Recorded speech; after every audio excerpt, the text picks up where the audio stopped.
الحمد لله رب العالمين والصلاة والسلام على رسولنا الأمين ونبينا محمد وعلى آله وصحبه ومن سار على نهجه بإحسان إلى يوم الدين سبحانك لا علم لنا إلا ما علمتنا إنك أنت العليم الحكيم. கண்ணியத்துக்குரிய பெரியோர்களே, சகோதரர்களே, அஸ்ஸலாமு அலைக்கும் வரஹ்மத்துல்லாஹி வபரகாத்துஹு. வஅனில் பரா இப்னு ஆஸிப் ரலியல்லாஹு அன்ஹு قال خرجنا مع رسول الله صلى الله عليه وسلم في جنازة رجل من الأنصار فانتهينا إلى القبر ولما يلحد بعد فجلس النبي صلى الله عليه وسلم مستقبل القبلة وجلسنا معه. رواه أبو داود والنسائي وابن ماجه وزاد في آخره كأن على رؤوسنا الطير. பரா இப்னு ஆஸிப் ரலியல்லாஹு அன்ஹு அறிவிக்கிறார்கள், நாங்கள் அன்சாரி மனிதர் ஒருவரது ஜனாசாவுக்காக ரசூலுல்லாவோடு புறப்பட்டு சென்றோம். நாங்கள் கபரை அடைந்த பொழுது இன்னும் கபர் தோண்டும் வேலை முடிவடைந்திருக்கவில்லை. உடனே அல்லாஹுவின் தூதர் ஸல்லல்லாஹு அலைஹி வஸல்லம் கிபிலாவை நோக்கி அமர்ந்து கொண்டார்கள். அவர்களோடு நாங்களும் அமர்ந்தோம். இந்த ஹதீஸை இமாம் அபூ தாவூத், நசாஇ, இப்னு மாஜா போன்ற இமாம்கள் பதிவு செய்திருக்கிறார்கள். இமாம் இப்னு மாஜாவி அவர்கள்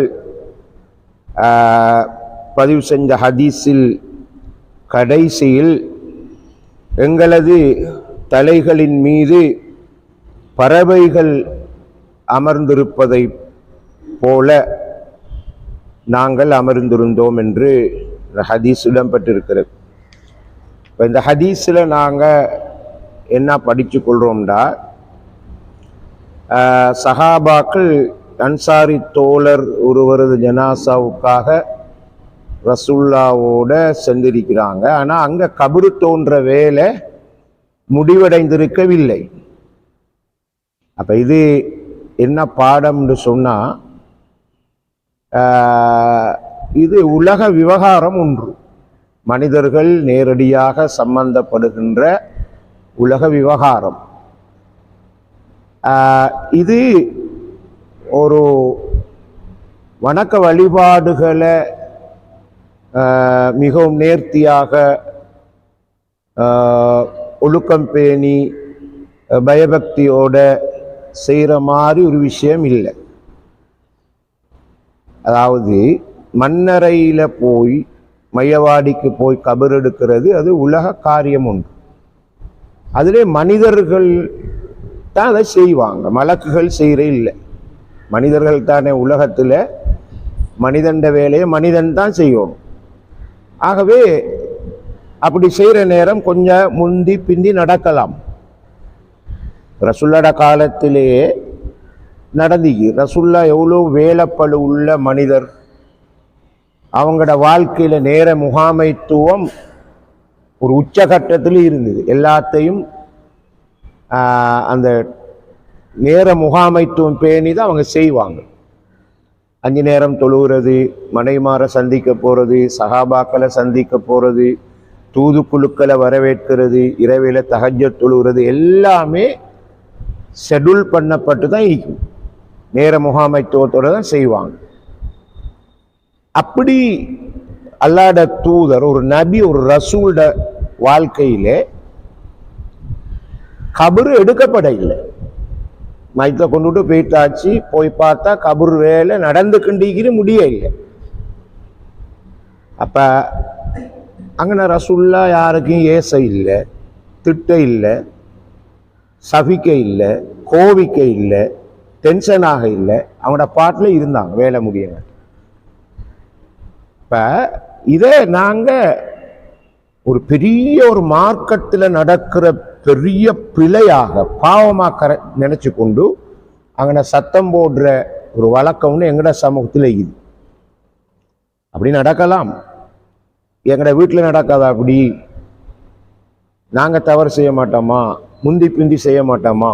ஆனால் அங்கேனா என்ன அப்படி நடக்குது இப்படி நடக்குது, பெரிய சத்தம், பெரிய ஒரு மார்க்க பிரச்சனையும் இல்லாது, ஆனால் பெரிய ஒரு சண்டையே ஃபித்னாவே உண்டாகும். ஏண்டா அந்த கபரு தோன்ற இடத்துல எல்லாம் சிக்கல்கள் வாரத்துக்கு சான்ஸ் செய்யுது. வறண்ட கோடை காலம், மழை காலம், அந்த கபரு எடுக்கிறவங்க எத்தனை பிரச்சனைகளை முகம் கொடுத்துட்டு தான் செய்வாங்க. சரி, கபருலேயும் தண்ணி வரலாம், இப்படியெல்லாம் நிறைய பிரச்சனை. அப்போ இதுக்கெல்லாம் ஒரு மொடலாக ரசுல்லா செஞ்சு காட்டுறாங்க. என்னப்பா அவ்வளோ நேரம் செய்ய இல்லையா, வாங்க இல்லையா, ஒன்றும் கேட்க இல்லை. அவங்களோட பாட்டில் இருந்தாங்க. சஹாபாக்கள் என்ன செஞ்சாங்க, அந்த வேலையில் ஈடுபடுற ஆட்களுக்கு தொந்தரவு செய்யலை. உதாரணமாக ரசுல்லா வந்துட்டாங்க, அப்போ என்னப்பா செய்கிறீங்க, அவசரம் முடிக்க தெரியாதுன்னா சத்தமே இல்லை, ரசுல்லா சூழா அமர்ந்து கொண்டோம் என்று. அது கட்டுப்படுற சமூகம். ஒன்று சொன்னால் மார்க்கம் பிடித்தான்னு சொன்னால் கட்டுப்படுற சமூகம். ரசுல்லா இருந்தாங்க, அதுக்கு மேலே ஒரு சான் கூட நகர மாட்டாங்க சஹாபாக்கள். ரசுல்லா இருந்தால் நாங்களே இருப்போம், இருந்தாங்க. இது என்ன விளக்குதுன்னு சொன்னால், எல்லா விஷயத்தையும் உலகத்தில் நடக்கிற எந்த செயல்பாடும் எந்த வேலையும் அதுக்குண்டு ஒரு தரம் இருக்குது, ஒரு சட்ட அந்தஸ்து இருக்குது. அதை விளங்காட்டி குழப்பம் வரும். இது என்னது, கபர் எடுக்கிற வேலை. சரி, கபர் எடுக்கல வேற, சிறந்த முறையில் நல்லடக்கம் செய்கிறது கடமை, ஃபர்து. அப்போ அது ஒரு பிரச்சனையாக ரசூலுல்லாஹ் இல்லை. அது முடியாதுங்காட்டி அவங்களோட பாட்டில் இருக்கிறாங்க. இந்த நாங்கள் சின்ன விஷயத்தை பெருசாக்குறோம், முக்கியமான விஷயத்தை அதிமுக்கியமான விஷயம் நிற்கும், அதை விட்டுட்டு இதை செய்ய பார்ப்போம். மார்க்கத்தில் எல்லாத்தையும் அளந்து வச்சுக்கிறான், அல்லாஹ்வும் ரசூலும் அளந்து வச்சுக்கிறான். அந்த அளவை மாற்ற போனோமா குழப்பம் வரும். சுன்னத்தை வாஜிபாக்கி, வாஜிப சுன்னத்தாக்கி, சுன்னத்தை முஸ்தஹப்பாக்கி, முஸ்தஹப்ப மாற்றி எல்லாம் குழப்பி அடித்தா குழப்பம். ஆனால் பேசிக்கொள்கிறோம் இஸ்லாம் சாந்தி சமாதானமான மார்க்கம்னு சொல்லிக்கொள்வோம், பயானில் குழப்பம் நடந்துக்கிட்டே. ஆகவே இந்த சம்பவம் என்னத்தை சொல்லுதுண்டா, மனிதர்களோடு சம்பந்தப்பட்டது. அதில் நெளிவு சுழிவு முந்தி பிந்தி பலம் பலவீனம் எல்லாம் இது மக்கள் செய்கிற வேலை. ரசூலுல்லாஹ் பார்த்துட்டு அமைதியாக இருந்தான். சரி, இந்த இப்னு மாஜால வார ஹதீஸில் எங்கட தலையின் மீது பறவைகள் இருப்பதை போல என்று சஹாபாக்களோட ஒரு கருத்து பதிவாகி. அது எதை குறிக்குதுங்களா, சஹாபாக்கள் ரசூலுல்லாஹ்க்கு முன்னிலையிலே இப்படி நீங்க இருக்கிறீங்க தான் இந்த மாதிரி இருப்பாங்க. எவ்வளோ ஒரு அமைதி உணிக்குது. இந்த அமைதியை சுட்டி காட்டுற ஒரு சொல் தான் அது. ஆடாம அசையாம அப்படி இருப்பாங்க. தலையில ஒரு பறவை அப்படி குந்திக்கிட்டு ஈக்கும். அந்த பறவை எப்படி என்ன நினைப்புல குந்துது, இது அசையாத ஒரு கட்டடம் போல, சரி ஒரு கம்பு போல, கம்பை நட்டி வச்சுக்கிறாங்க போலன்னு நினைச்சுக்கிண்டு அது வந்து குந்திக்கிட்டு ஈக்கும். அந்த அளவுக்கு அசையாம இருப்பாங்க. கிரகிக்கிற தன்மை சஹாபாக்கள்கிட்ட கூட இருந்து, அதைத்தான் இது குறிக்குது. ஆகவே இது ஒரு ஒரு மையவாடியில் நடந்த ஒரு சம்பவம். இந்த மையவாடிக்கு உரிய விஷயம் இல்லை.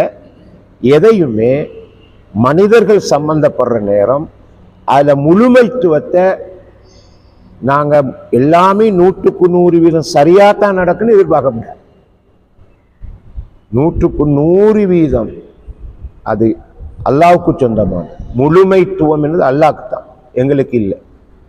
சரி, ஆகவே நாங்கள் அந்த வேலையை கச்சிதமாக செய்கிறதுக்கு அப்படி சொல்லுவோம், 100% செஞ்சு முடிங்கப்பான்னு சொல்கிற ஈக்கிது தான். ஆனால் சம்பந்தப்படுறது மனிதர்கள்.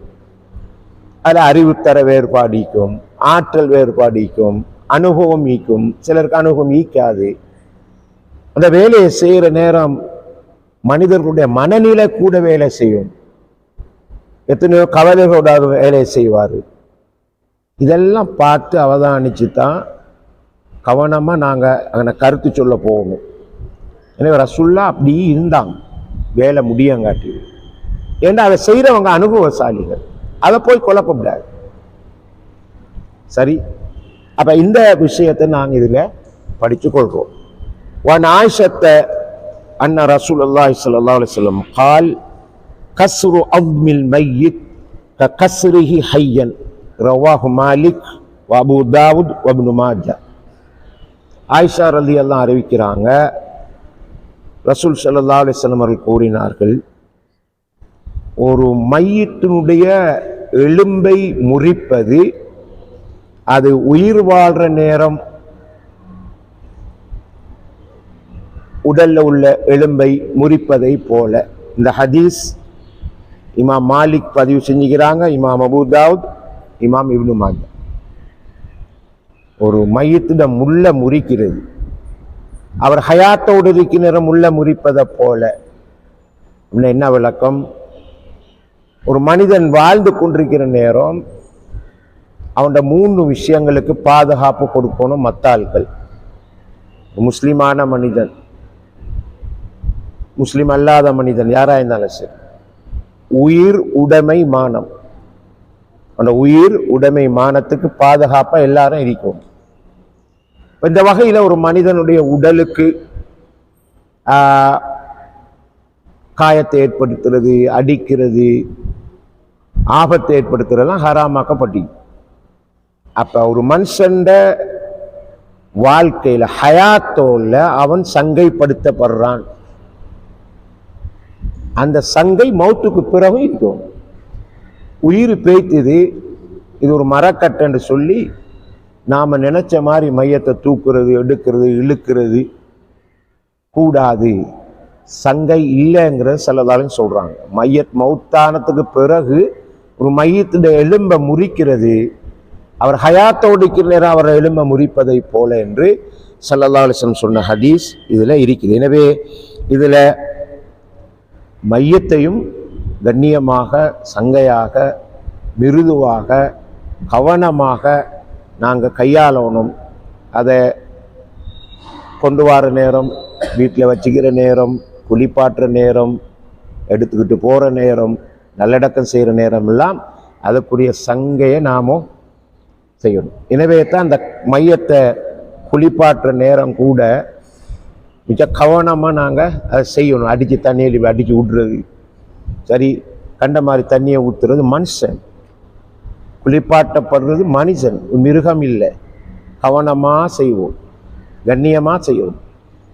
சரி, சில ஹதீஸ்களில் வரும் அந்த மையத்து ஒரு நோவினையையும் அனுபவிக்கிறதுன்னு சொல்லி, சரி அப்படி மிகுது. எனவே மிச்ச கவனமாக கையாளணுங்கிறது தான் இஸ்லாம் எங்களுக்கு சொல்லி தருது. மௌத்தா போன பிறகும் மனுஷன், அல்லாஹ் சொன்னான் தானே, வலக்கது கர்ரம்னா பனி ஆதம், ஆதமுடைய சந்ததிகளை நாங்கள் சங்கை செய்திருக்கிறோம். ஹயாத்திலேருந்தான் மௌத்தா போனத்துக்கு பிறகும் தான். இது இந்த ஹதீஸோட இந்த உபத்தலைப்பினுடைய 2வது பகுதி முடிவடைகிறது.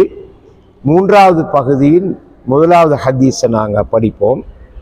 அன் அனஸின் ரலியல்லாஹு அன்ஹு கால், அனஸ் எல்லாம் அறிவிக்கிறாங்க, ஷஹீதுனா பின்த ரசூலில்லாஹி ஸல்லல்லாஹு அலைஹி வஸல்லம் துதுஃபனு, ரசூல் ஸல்லல்லாஹு அலைஹி வஸல்லுடைய மகள் நல்லடக்கம் செய்யப்படுகின்ற அந்த நேரத்தில் அங்கே நாங்கள் சமூகம் தந்திருந்தோம். ரசூலுல்லாஹி ஸல்லல்லாஹு அலைஹி வஸல்லம் ஜாலிசுன் அலல் கப்ர், அவர்கள் கபருக்கு அருகில் அமர்ந்திருக்கிறார்கள். மகள மையத்து நல்லடக்கம் செய்யப்படுற நேரம் நாங்க கலந்து கொண்டிருந்தோம் என்று அனஸ் எல்லாம் சொல்றாங்க.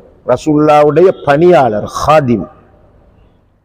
சரி, அப்ப ஃபரஐது ஐனைஹி ததுமஆனி, அனஸுல்லாவுடைய சொல்றாங்க, அவங்க அல்லாஹ்வுடைய தூதர் கண்களில் இருந்து கண்ணீர் வடிவதை நான் கண்டேன். மக மௌத்தாயிட்டு நல்லடக்கம் நடக்குது, அதை கண்டு அழுது கிட்டிக்கிறத நான் கண்டேன், கண்ணீர் வடிவதை கண்டேன். ஃபகால அல்லாஹ் ரசூல் ஸல்லல்லாஹு அலைஹி வஸல்லம் சொல்றாங்க, ஹல் ஃபீக்கும் மின் அஹதின் லம் யுகாரிஃபில் லைலத, உங்களில் நேற்று இரவு, இந்த சொல்லுல 2 கருத்து இருக்குது, அந்த 2 கருத்தையும் வச்சு தான் நான் மொழிபெயர்க்கணும். சரி, யுகாரிஃப் என்ற சொல் 2 கருத்தை உடையது. ஒன்று பாவம் செய்தல், 2வது ஒரு ஆண் தன் மனைவியோட உறவு கொள்ளுதல். 2 கருத்தையும் இருக்கிறது.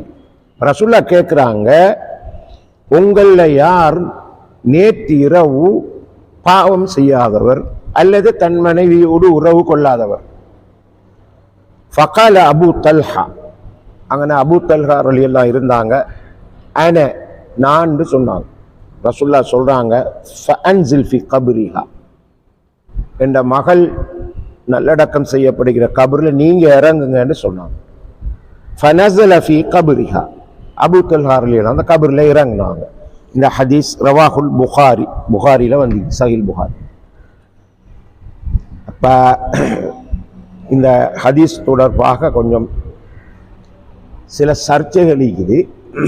இங்க மகள்ந்து குறிப்பிடப்படுவது, மகள்ந்து மட்டும்தான் வந்து ரசூலுல்லாஹ்க்கு ஃபாத்திமா ரலியல்லாஹு அன்ஹாவை போல இன்னும் 2 மகள் இருந்தாங்க, ருக்கையா உம்மு குல்சூம்.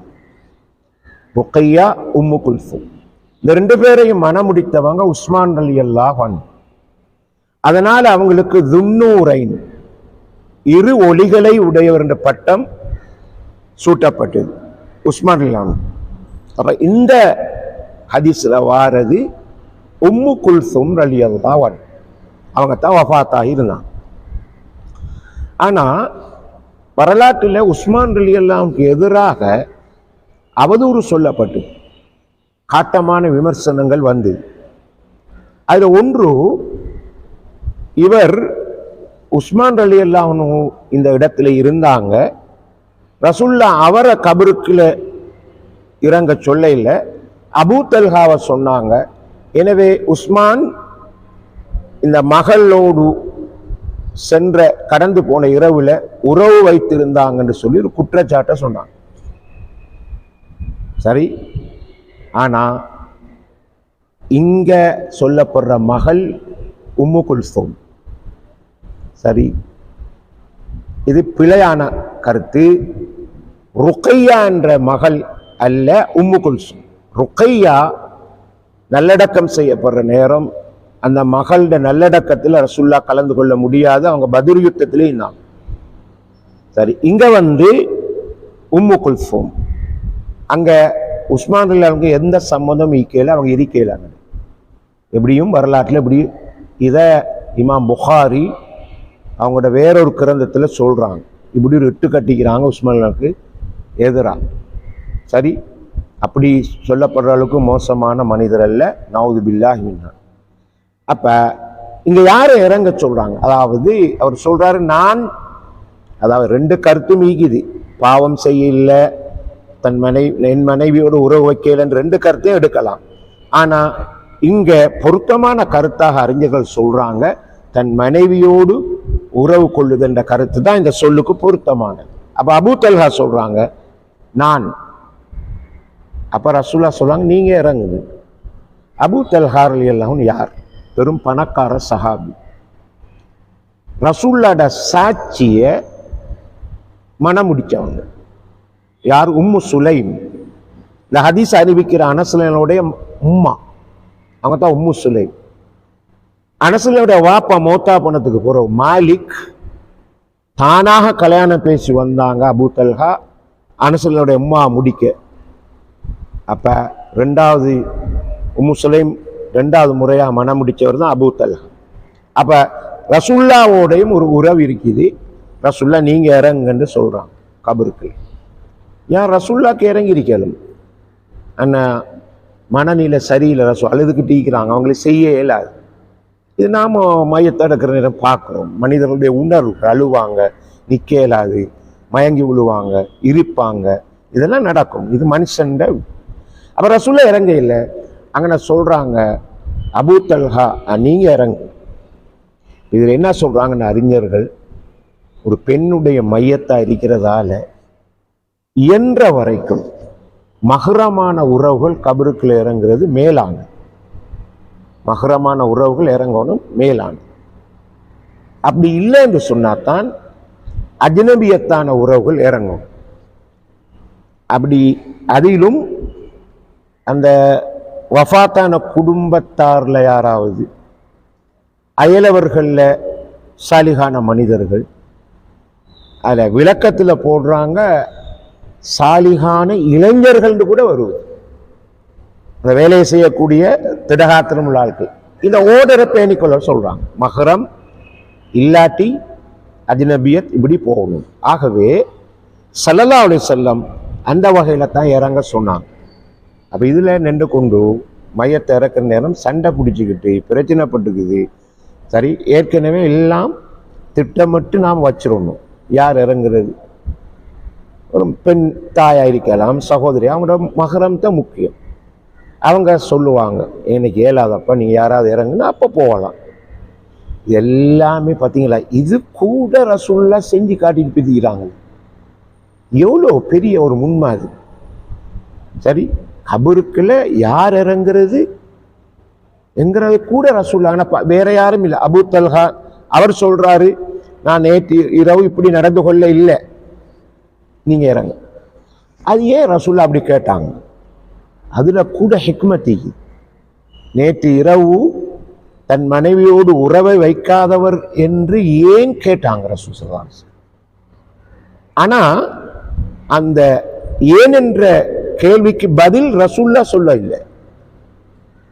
அதுக்கு அறிஞர்கள் அதுல இருந்து விளக்கம் சொல்றாங்க. எப்படின்னா, மையத்தை அடக்கிறது விஷயம் ஆகிரத்தோடு தொடர்பான விஷயம், மன்னரை வாழ்க்கையோடு தொடர்பான விஷயம், ஒரு மனிதனுடைய ஈமானோடு இறைஷ்டத்து தொடர்பான விஷயம். அப்ப இந்த மையத்தை அடக்கிற விஷயத்துல கலந்து கொண்டவர் நேற்று இரவு அவர் சந்தோஷமாக இருந்த நினைவுகள் தான் வருமாம். கபருக்குள்ள இறங்குற நேரம் தன் மனைவியோடு சந்தோஷமா இருந்த நினைப்போட தான் அதை செய்ய பார்ப்பார். எனவே ரசூலுல்லாஹ் அதை விரும்ப இல்லை. இன்னொருவர் செய்யற நேரம் அது ஒரு உணர்வுபூர்வமா இருக்கும். இப்படி எல்லாம் விளக்கமிக்குது. ரசூலுல்லாஹ் சொன்னாங்க, தானும் இறங்க இல்லை. அதுக்கு காரணம் ஏழாதவங்களுக்கு. மகள்யா மகட்ட ஜனாஸ் தூக்கினா அது பெரிய. அப்போ கேட்டுட்டு சொல்றாங்க, யார் இப்படி செய்ய இல்லை, அவங்க இறங்க. ரைட், இறங்குனா என்ன காரணம்? இதுதான். நேற்று இரவு நடந்த அந்த பதிவுகள் அடுத்த நாளும் இருக்கும். இதுக்கு சைக்காலஜிக்கலா செய்யணும்னு சொல்லுவாங்க, உளவியல். அதுக்கு ஒரு சின்ன ஒரு உதாரணத்தை சொல்லி இந்த வகுப்பை முடிக்கிறேன். ரசூலுல்லாஹ் காலத்துக்கு முன்பு ஒரு நபி இருந்தார். அவரு போராட்டத்துக்கு போறதுக்கு ரெடியானார். அவர் சொல்றாரு, என்னை பின்தொடர்ந்து 3 நிலையில் உள்ளவர்கள் வர வேண்டாம், இந்த போராட்ட குழுவில் வரவானாம். ஒன்று, புதிதாக திருமணம் முடித்து தன் மனைவியோடு உறவு கொள்ளாதவர். திருமணம் முடிச்சுகிறார் புதுசா, இன்னும் உறவு கொள்ளாத நிலையில் இருப்பவர். 2வது, வீடுகளை கட்டி அதை உயர்த்தி இன்னும் கூரை போடாதவர். 3வது, ஆடுகள் ஒட்டகங்களை வாங்கி வளர்த்து அது குட்டிகளை போடுற நிலையில இருக்கு. இந்த இருக்குது. அந்த 3 பேரும் வரவானா சொன்னார். நீண்ட ஹதீஸ், அது ஆரம்ப பகுதி சொல்றேன், நல்லா விளங்கும் உங்களுக்கு. இந்த ஹதீஸ் தாத்பரியம் என்ன, ஏன் அந்த நபிவர் அவங்க களத்துக்கு வந்தா அல்லாஹ்ட பாதையில போராடுற விஷயம் இபாதத், அவங்க அதை சரியா செய்ய மாட்டாங்க. அவங்களோட நினைப்பெல்லாம் வீடு வாசலோட மனைவியோட ஒட்டகம் ஆடுகளோட தான். ஒரு வேலையை நாம செய்ய போற நேரம் நம்மட சிந்தனைகள் எண்ணங்கள் அதுல குவிச்சிரும். சிந்தனை குவிப்புண்டு ஒன்றுக்குது, இன்றைக்கு இல்லை. ரசூலுல்லாஹ் சுஜூதுல இடத்தை பார்க்க சொன்னாங்க, தக்பீரை கட்டினா. எண்ணங்கள் சிதறாமலிக்கிறது. இன்னைக்கு நிறைய பிரச்சனை வரும். அதனால மனுஷன் வாழ்க்கையை பார்க்கலாம், கையில ஒரு போனிக்கும் கிளாஸ்ல டீயை குடிச்சு போனை தட்டிக்கிட்டு இருப்பார். சரி, டீ ருசிக்காது. மனுஷனுக்கு எல்லாம் நாக்க படைச்சுக்கிறான், ருசி அறிகிறதுக்கு. நாக்கில் எவ்வளோ விஷயம் இங்கே சயின்டிஃபிக்கலாக இன்றைக்கி எப்படியெல்லாம் சொல்கிறாங்க, டைம் இல்லை எனக்கு விளங்கப்படுத்த. ஆனால் ஒரே நேரத்தில் 2-3 காரியத்தை செய்கிற நேரம் சிதறிப்போம். அல்லாஹ்வுடைய தூதர் ஆட்டை அறுத்து தொங்க விட்டிப்பாங்க, கத்தி எடுத்து அப்படி சீவிப்பாங்க. அவங்களோட முழு கவனமும் இறைச்ச வாழ்ந்து எடுக்கிறது. நான் படிச்சது அந்த ஹதீஸ்ல அப்படித்தான். அதானுக்கான அழைப்பு சத்தம் கேட்டால் கத்தியை வீசுவார்கள், போய்விடுவார்கள். ஏண்டா அடுத்த வேலை ஆரம்பிக்குது. அதுக்கு முந்தி இறைச்ச வாழ்ந்து எடுக்கிற வேலை, அதுல முழு கவனத்தை போடுவாங்க. ரசூல்லா பத்தி சொல்லுவாங்க, ரசூல்லா திக்ரு செய்ய பிறந்தால் போல அப்படி மூழ்கிடுவாங்க. தொலை போனா தொழுகைக்காக பிறந்தால் போல, நோம்பு பிடிக்க போனா நோம்பு பிடிக்க, அப்படி அதிலே மூழ்கி திளைச்சிருவாங்க. அந்த மாதிரி ஒரு விஷயத்துக்கு தான் அவர் சொன்னாரு, இந்த சாரார் 3 சாரம் வரவானாம். ஆகவே இங்க நாங்க படிக்கிறோம் என்னன்னு சொன்னா, அல்லாஹ்வுடைய தூதர் அங்கே அந்த உளவியலை பார்த்து கபருக்குள்ள இறங்குறாள் மனநிலை எப்படி இருக்கணும்னு அறிஞ்சு கொள்ளதான் அந்த கேள்வியை கேட்டு போனாங்க. ஆகவே இவ்வளோலாம் இதில் நாங்கள் படித்து கொண்டோம். இன்ஷா அல்லாஹ் அடுத்த வாரம் இதனோட தொடர்பான இன்னும் பல ஹதீஸ்களை படிப்போம். சுப்ஹானக்கல்லாஹு வ பிஹம்திக அஷ்ஹது அல்லா இலாஹ இல்லா அன்த அஸ்தக்ஃபிருக வ அத்தூபு